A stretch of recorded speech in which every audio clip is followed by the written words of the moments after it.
¿Usted cree que un partido basado en el culto a la personalidad y por lo tanto esencialmente antidemocrático tiene derecho a participar realmente en un sistema democrático? Usted dio la respuesta. Si se mantiene esa tesitura de un culto a la personalidad, de un culto a la demagogia, no es justamente un partido organizado responsablemente para vivir en democracia. Puede que yo haya hablado que el partido peronista puede incorporarse como tal a una sociedad democrática donde el partido político es una célula vital, ¿verdad? Si el partido peronista, si usted entiende por tal, una cristalización del partido tal cual lo hemos conocido, no tiene cabida en un régimen democrático.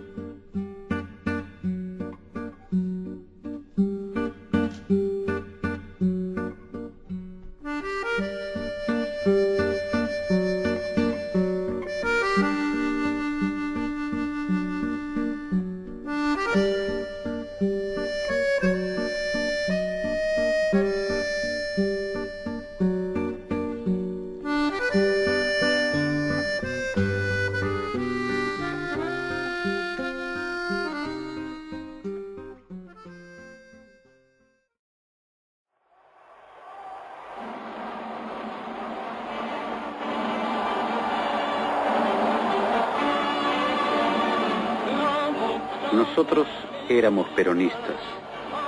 El peronismo había unificado a los obreros que, por primera vez, participaban del poder en Argentina.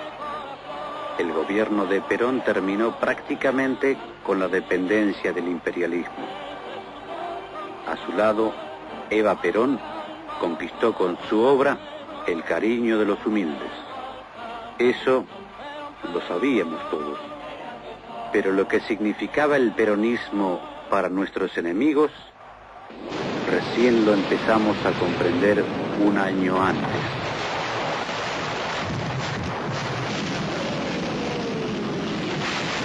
Como presidente de la República, yo pido al pueblo que me escuche en lo que voy a decir. Nosotros, como pueblo civilizado, no podemos tomar medidas que sean aconsejadas por la pasión, sino por la reflexión. No podremos dejar de lamentar, como no podremos reparar la cantidad de muertos y heridos que la infamia de estos hombres ha desatado sobre nuestra tierra de argentinos. Por eso, para no ser nosotros criminales como ellos, yo les pido que estén tranquilos, que cada uno vaya a su casa. Yo no quiero que muera un solo hombre más del pueblo. El gobierno peronista, para mí, trasciende lo estrictamente político, económico, social, y se convierte en un fenómeno cultural, en un impacto cultural que le da a la Argentina, o termina de darle a la Argentina, una identidad bastante diferenciada. El peronismo establece una serie de valores, de creencias que se mantienen aún a pesar de todo lo que se hace para hacerlas desaparecer.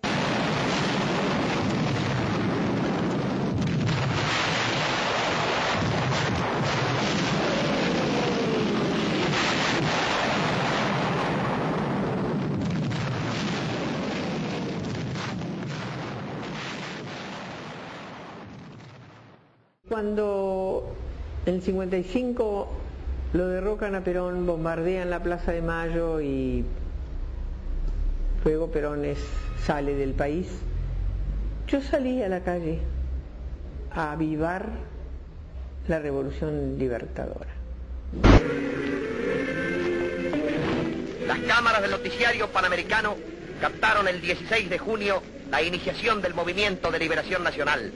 Las Fuerzas Armadas salieron a la calle para devolver al pueblo argentino la libertad avasallada por la dictadura.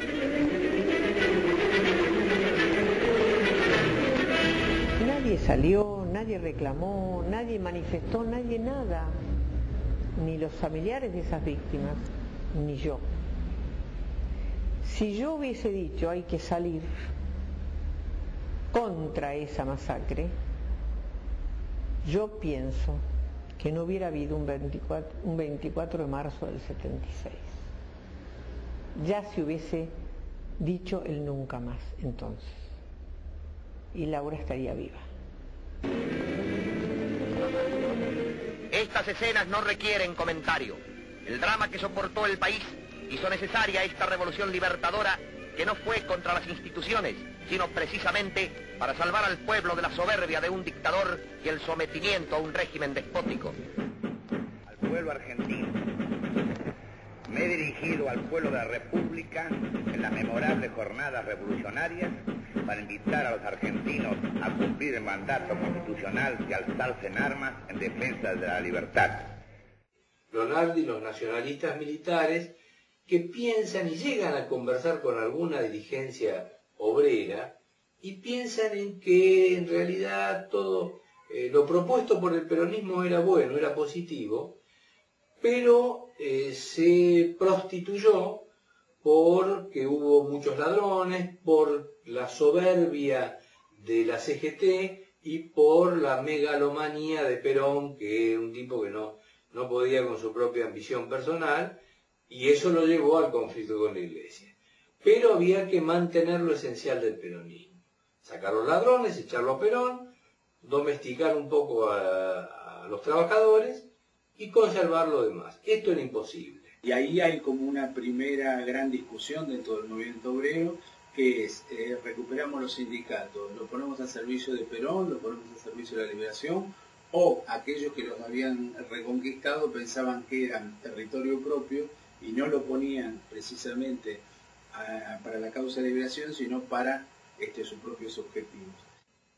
A partir de este momento la concentración del poder está en manos de las Fuerzas Armadas. De las Fuerzas Armadas que al mismo tiempo sufren un proceso de depuración. Estas Fuerzas Armadas levantan unas banderas más o menos etéreas e inacibles que son los principios de la Revolución Libertadora. ¿Cuáles son estos principios? Bueno, la vuelta atrás de todo lo ocurrido hasta 1955 y la desaparición del peronismo de la historia. Lo primero que se les ocurre es proscribir lisa y llanamente al peronismo. Decreto Ley 4161, encarcelamiento y proscripción del peronismo, y como con eso no alcanza, porque la gente sigue luchando y es la resistencia peronista, los fusilamientos de 1956.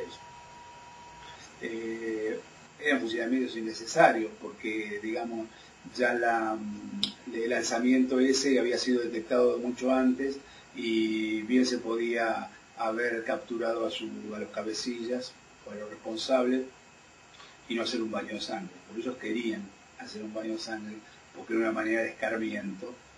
Hay que recordar esa frase de Yoldi: se acabó la leche de la clemencia, dando a entender de que había que poner mano dura contra los peronachos.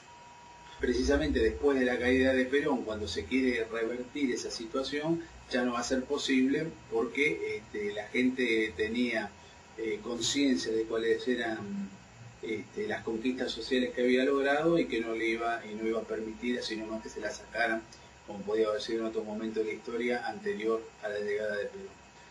El 1 de mayo próximo, la República se reintegrará a la normalidad institucional. Esta determinación deja una advertencia y una enseñanza para el futuro, que habrá de ponernos a cubierto de nuevos sobresaltos, ya que estoy seguro que ningún ciudadano osará intentar retrotraer a la nación a situaciones que hemos sabido demostrar que no toleramos. La primera vez que se llama elecciones desde la caída de Perón en el 55, que son las elecciones de 1958, donde el peronismo sigue proscripto, pero hay un pacto entre Perón y Frondizi que le permite a este último ser presidente. Frondizi, una vez en el gobierno, no cumple con el pacto y nuevamente, digamos, la masa peronista actúa en la resistencia. Las tradicionales manifestaciones obreras del 1 de mayo se ven alteradas por la acción de grupos que pretenden realizar un acto en la zona vedada para esa clase de manifestación.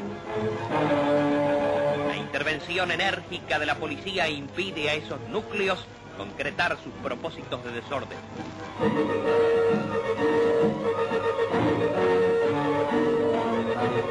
Pero este no fue el panorama real de la celebración. En los diversos barrios se realizan concentraciones en un clima de absoluta corrección. La ciudadanía argentina demuestra así una vez más su cultura cívica y su espíritu democrático. En esa línea está el plan CONINTE, que